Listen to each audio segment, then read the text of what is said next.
सनातन धर्म के लोग कैसे हैं जो सूर्य को अर्घ देते हैं, सूर्य को जल चढ़ाते हैं। ये भी आजकल बहुत प्रचार में चल रहा है कि सूर्य तो जड़ है, वो तो निर्जीव है, उस पर जल चढ़ाने से क्या होगा।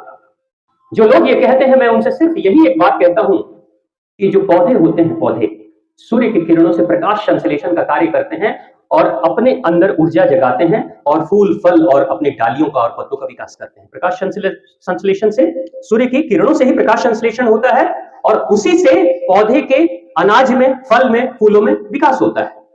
अब प्रश्न यह है कि अगर सूर्य जड़ है, सूर्य चेतन नहीं है, वो जड़ है, वो निर्जीव है, तो पौधों ने कैसे अपनी ऊर्जा जगा ली, कैसे अपने फलों का विकास कर लिया, कैसे अपने अंदर के फूलों का विकास कर लिया।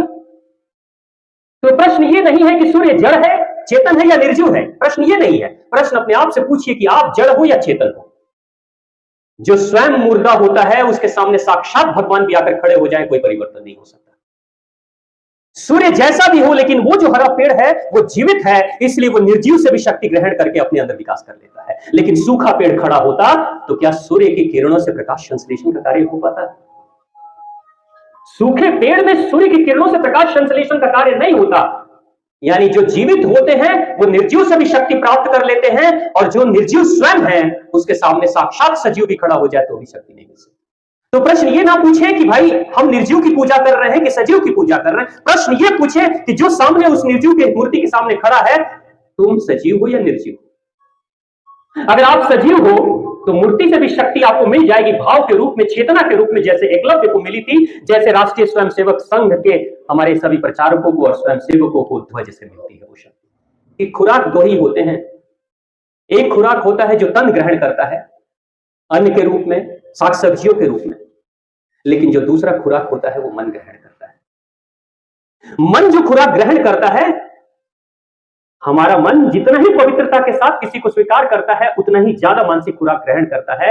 और दुनिया के जितने भी चिकित्सा के विशेषज्ञ हैं, सबने ये कह दिया है कि 90% डिजीजेज आर मेंटल, यानी 90% बीमारियां मानसिक है।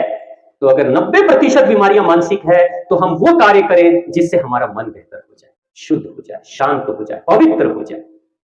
यानी सबसे बड़ी बात कि हमारी चेतना कैसी है।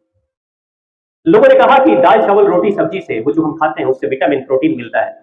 मैंने कहा कि आपको लगता है कि दाल चावल रोटी सब्जी, जो रोटी बन गई, गेहूं से जब रोटी बन गई और अभी भी सजीव है और उससे प्रोटीन विटामिन मिल रहे हैं, तो वो इसलिए नहीं मिल रहे हैं क्योंकि उसके अंदर हैं, लेकिन शरीर जीवित है तो ये ले लेता है। लेकिन ये भी सच्चाई है कि रोटी सब्जी, जो सब्जी बन गई, जो रोटी बन गई, उस रोटी को जाकर जमीन में रोप दोगे तो क्या उसमें से फिर से गेहूं निकल आएगा? बिल्कुल नहीं होगा, क्योंकि वो उसमें विकृति आ चुकी है, उसका रूप परिवर्तित हो चुका है, वो नहीं हो सकता। लेकिन एक जीवित इंसान चाहे तो वो कर सकता है। तो ये भाव जो है ना, जिस किसी भी तत्व से, चाहे वो सजीव हो चाहे निर्जीव हो, जिस किसी के साथ भी आप अपने मन को जोड़ देते हो, उसको अपना गुरु मान लेते हो, वहीं से आपके अंदर प्रेरणा जगना शुरू हो जाती है। यानी आप जिसको धारण करते हो वो कार्य करना शुरू कर देता है।